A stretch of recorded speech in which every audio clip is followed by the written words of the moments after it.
How to download ZArchiver. Step 1. Visit the appsforpc.com.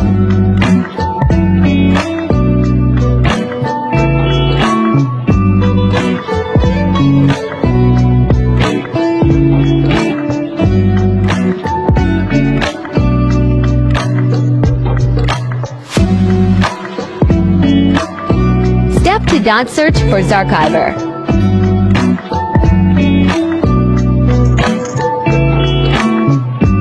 Step 3. Click on ZArchiver. From the search results. Step 4. How to download ZArchiver.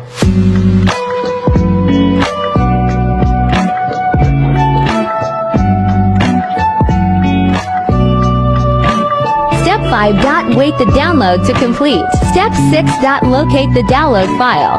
Step 7. Double-click the file, to start installation. Download ZArchiver for apps for PC.